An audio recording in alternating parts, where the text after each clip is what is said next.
जय हिंद दोस्तों, आपका एक बार फिर से स्वागत है हमारे YouTube channel static GK by RJ पर। दोस्तों, आज से हम पॉलिटी सीरीज शुरू करने जा रहे हैं, जिसका हमारा ये पहला एपिसोड होगा। और दोस्तों, हम हर एक एपिसोड में 10 अनुच्छेद की बात करने वाले हैं। और दोस्तों, आज ये पहली क्लास है, इसलिए दोस्तों आज हम बात करेंगे अनुच्छेद 1 से लेकर 11 तक। आप दोस्तों किसी भी वनडे एग्जाम की तैयारी कर रहे हैं, यह वीडियो आपके लिए बहुत ही ज़्यादा इम्पॉर्टेंट होने वाली है। और दोस्तों, भारतीय संविधान यानी कि इंडियन कॉन्स्टिट्यूशन से जो भी जुड़े हुए महत्वपूर्ण टॉपिक या दोस्तों बिंदु हैं, वो सारे दोस्तों मैं इस वीडियो में लेकर के आया हूँ। अगर आप यह पूरा वीडियो देख लेते हो दोस्तों, तो आपको अनुच्छेद 1 से लेकर 11 तक किसी भी अन्य वीडियो पर डिपेंडेंट होने की कोई आवश्यकता नहीं है, क्योंकि दोस्तों यह वीडियो आपके लिए काफ़ी ज़्यादा सफिशियंट और यूजफुल होने वाला है। क्योंकि दोस्तों इसमें हम बिल्कुल डिटेल में जानने वाले हैं हर एक टॉपिक को, हर एक पॉइंट को। तो दोस्तों शुरू करते हैं अपने इस वीडियो को। उससे पहले दोस्तों, यदि आप हमारे YouTube channel static GK by RJ पर नए हैं तो हमारे यूट्यूब चैनल को सब्सक्राइब कर लीजिए और दोस्तों बेल आइकन प्रेस कर लीजिए, जिससे कि दोस्तों आगे आने वाले एपिसोड के बारे में आपको जानकारी जल्द से जल्द प्राप्त हो सके। और दोस्तों, यदि आप इस वीडियो का PDF चाहते हैं तो आप हमारे टेलीग्राम चैनल से जुड़ सकते हैं, जिसका लिंक दोस्तों मैं डिस्क्रिप्शन में दे दूंगा। तो चलिए दोस्तों शुरू करते हैं अपने इस वीडियो को। बात करें दोस्तों, संविधान शब्द लैटिन शब्द से निकला है। और दोस्तों संविधान के दो प्रकार हैं, जो कि हैं दोस्तों लिखित संविधान और दोस्तों दूसरा है हमारा अलिखित संविधान। बात करें दोस्तों लिखित संविधान वाले देशों की, तो उसमें दोस्तों अमेरिका, भारत और रूस जैसे देश के लिखित संविधान हैं। और वहीं दोस्तों अलिखित संविधान वाले देशों की बात करें तो दोस्तों ब्रिटेन, कनाडा, इजराइल, न्यूजीलैंड और दोस्तों सऊदी अरब जैसे देशों के संविधान अलिखित संविधान हैं। अब दोस्तों बात करते हैं सबसे छोटा संविधान अनुच्छेद के आधार पर। यदि दोस्तों बात किया जाए अनुच्छेद के आधार पर सबसे छोटे संविधान की, तो यह दोस्तों हमारा अमेरिका का संविधान है। इसमें दोस्तों कुल 7 अनुच्छेद शामिल हैं। और दोस्तों बात करें अमेरिका के संविधान में शब्द की, तो दोस्तों इसमें 1,17,369 शब्द शामिल हैं। और वहीं दोस्तों अब बात करते हैं सबसे छोटा संविधान शब्दों के आधार पर। तो दोस्तों शब्दों के आधार पर सबसे छोटा संविधान मोनाको देश का है। इसमें दोस्तों 3,814 शब्द शामिल हैं, जबकि दोस्तों इसमें अनुच्छेद 79 हैं। बात करें दोस्तों सबसे बड़ा संविधान की, तो दोस्तों सबसे बड़ा संविधान हमारे प्यारे भारत का संविधान है। इसमें दोस्तों 395 अनुच्छेद शामिल हैं। और दोस्तों बात करें शब्दों की, तो दोस्तों इसमें 1,46,385 शब्द शामिल हैं। अब दोस्तों बात करते हैं सबसे नया संविधान की, तो दोस्तों सबसे नया संविधान क्यूबा देश का है, जो कि दोस्तों अप्रैल 2019 को लागू हुआ है। और बात करें दोस्तों सबसे पुराने संविधान की, तो यह दोस्तों अमेरिका का संविधान सबसे पुराना संविधान है। यह दोस्तों 1789 ईस्वी से लागू हुआ है। बात करें दोस्तों सबसे छोटे देश के संविधान के बारे में, तो दोस्तों सबसे छोटा देश का संविधान नौरू देश का है। अब बात करते हैं दोस्तों भारत के संविधान के बारे में। तो दोस्तों भारत के संविधान में भाग की बात किया जाए तो दोस्तों कुल 22 भाग जब भारत का संविधान बना था तो उस समय थे। और दोस्तों बात करें वर्तमान की, तो दोस्तों वर्तमान में भारत में कुल 25 भाग भारत के संविधान में शामिल हैं। और दोस्तों अनुच्छेद की बात करें तो 395 अनुच्छेद हैं। और दोस्तों अनुसूचियाँ पहले 8 थीं, और दोस्तों वर्तमान में भारत के संविधान में 12 अनुसूचियाँ हैं। बात करें दोस्तों विश्व का सबसे बड़ा संविधान की, तो दोस्तों पहले नंबर पर हमारा भारत है, दूसरे नंबर पर कनाडा है, तीसरे नंबर पर दोस्तों ऑस्ट्रेलिया है, चौथे नंबर पर दोस्तों दक्षिण अफ्रीका है, और दोस्तों 5वें नंबर पर अमेरिका देश है। तो यह दोस्तों 5 देश थे जिनके सबसे बड़े संविधान हैं। अब दोस्तों बात करते हैं भारत के संविधान के भाग 1 की, जो कि है दोस्तों संघ और उसके राज्य क्षेत्र। और दोस्तों भाग 1 में अनुच्छेद 1 से लेकर 4 तक शामिल हैं। तो चलिए दोस्तों जानते हैं हम लोग पहले अनुच्छेद के बारे में। तो दोस्तों हमारा पहला अनुच्छेद है इंडिया या भारत राज्यों का संघ है, जो कि दोस्तों हमारा पहला अनुच्छेद कहता है। और इसमें दोस्तों पहले अनुच्छेद में नाम इंडिया या भारत है। और बात करें दोस्तों प्रकृति की, तो दोस्तों राज्यों का संघ है। और वहीं दोस्तों बात करें क्षेत्र की, तो राज्यों के राज्य क्षेत्र, संघ राज्य क्षेत्र और दोस्तों अर्जित किए जाने वाले क्षेत्र अनुच्छेद 1 में शामिल हैं। अब दोस्तों बात करते हैं अनुच्छेद 2 की। बात करें दोस्तों अनुच्छेद 2 की, तो भारत के संघ में नए राज्यों का प्रवेश और स्थापना, यह हमारा अनुच्छेद 2 कहता है। संसद राष्ट्रपति के पूर्व अनुमति पर विदेशी राज्य को भारत में मिला सकते हैं। यानी कि दोस्तों संसद राष्ट्रपति के अनुमति के पहले ही किसी भी विदेशी राज्य को भारत में मिला सकते हैं। जैसे कि दोस्तों 35वें संविधान संशोधन 1974 के माध्यम से सिक्किम को पहले सह राज्य बनाया गया था और दोस्तों फिर बाद में 36वां संविधान संशोधन करके 16 मई 1975 को सिक्किम को भारत का 22वां राज्य बनाया गया था।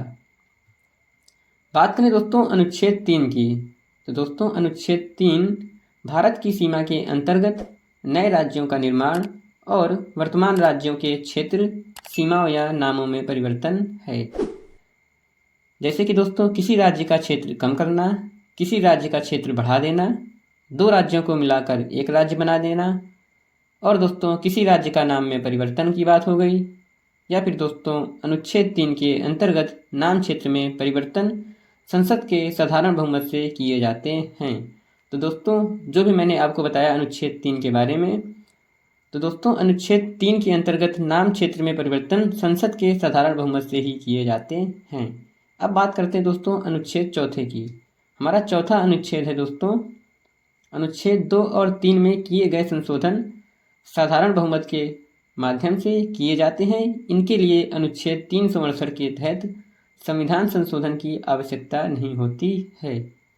तो दोस्तों ये था हमारा भाग 1 का संविधान, जो कि दोस्तों अनुच्छेद 1 से लेकर 4 के बीच में था, और दोस्तों भाग 1 का नाम था संघ और उसके राज्य क्षेत्र।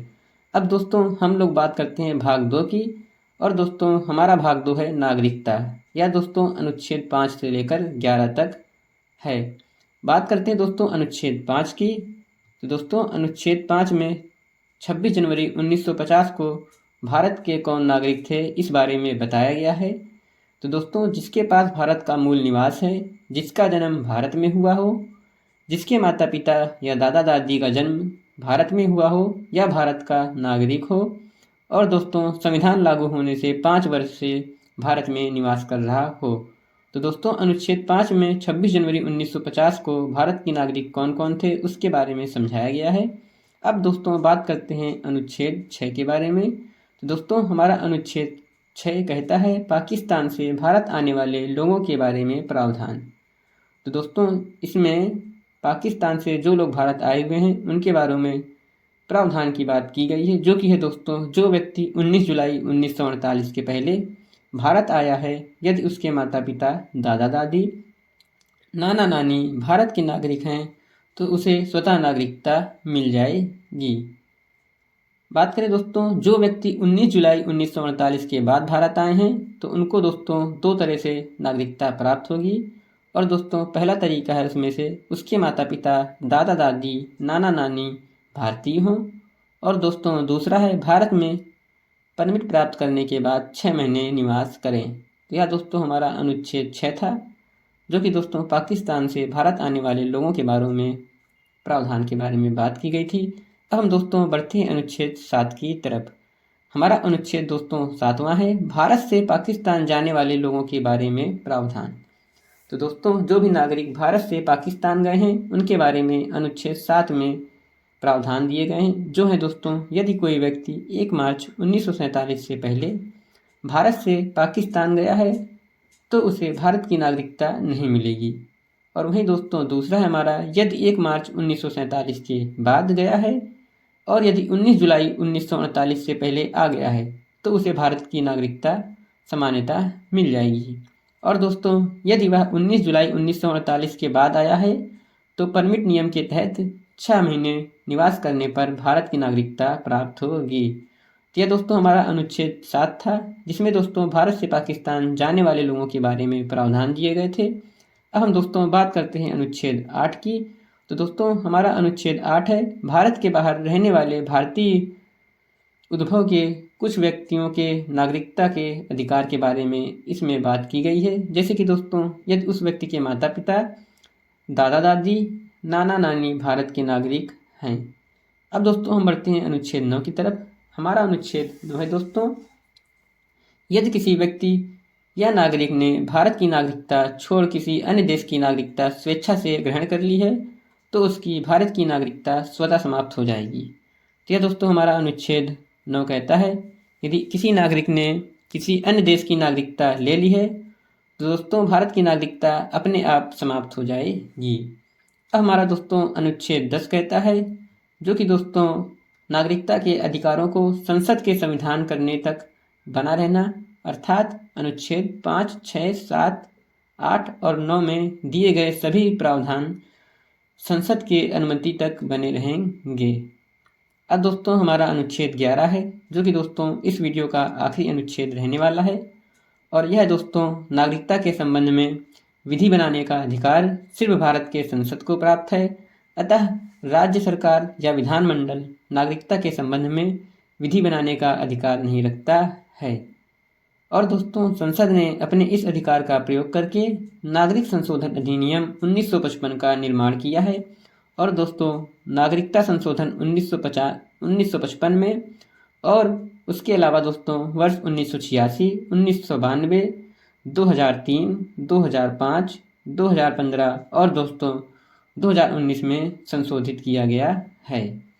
तो दोस्तों यह हमारा अनुच्छेद था 11, जो कि दोस्तों हमने 1 से लेकर के 11 अनुच्छेद तक पूरे कंप्लीट पढ़ लिए हैं। अब दोस्तों हम बात करते हैं नागरिकता ग्रहण करने के 5 तरीके के बारे में, जो कि दोस्तों हमारा 1955 के अधिनियम के अनुसार है। यह है दोस्तों, पहला है हमारा उसमें जन्म से, दूसरा है दोस्तों हमारा वंश से, तीसरा है दोस्तों हमारा पंजीकरण से, चौथा है दोस्तों हमारा देशीकरण से, और पाँचवा है दोस्तों हमारा किसी भूभाग को भारत में मिलाकर। तो दोस्तों नागरिकता ग्रहण करने के जो 5 तरीके थे 1955 के अधिनियम के अनुसार, वो भी दोस्तों मैंने आपको बता दिए हैं। अब दोस्तों एक काफ़ी ज़्यादा इम्पॉर्टेंट पॉइंट है, जो कि है दोस्तों भारत में नागरिकता की विशेषता। तो दोस्तों भारत में एकहरी नागरिकता का प्रावधान है, और दोस्तों यह प्रावधान ब्रिटेन के संविधान से लिया गया है। अतः भारत में केंद्र और राज्य की एक नागरिकता है। तो दोस्तों यह वीडियो हमारा यहीं पर समाप्त होता है। यदि दोस्तों आपको यह वीडियो अच्छा लगा है तो दोस्तों आप हमारे YouTube channel static GK by RJ को सब्सक्राइब कर दीजिए, और दोस्तों वीडियो को लाइक कर दीजिए। और दोस्तों यदि आप इस वीडियो का PDF चाहते हैं तो आप हमारे Telegram channel static GK by RJ से जुड़ सकते हैं, जिसका लिंक दोस्तों मैं डिस्क्रिप्शन में दे दूँगा। और दोस्तों जितने भी वीडियो इस YouTube पर अपलोड हैं उन सब के वीडियो के टेलीग्राम पर PDF अपलोड कर दी गई है। तो आप दोस्तों हमारे टेलीग्राम को विजिट कर सकते हैं और दोस्तों वहां से PDF डाउनलोड कर सकते हैं। दोस्तों इस वीडियो को यहीं समाप्त करते हैं। मिलेंगे दोस्तों अपने नेक्स्ट एपिसोड में भारत के संविधान के अनुच्छेद 12 से लेकर के 20 तक। तब तक के लिए दोस्तों थैंक यू। जय हिंद।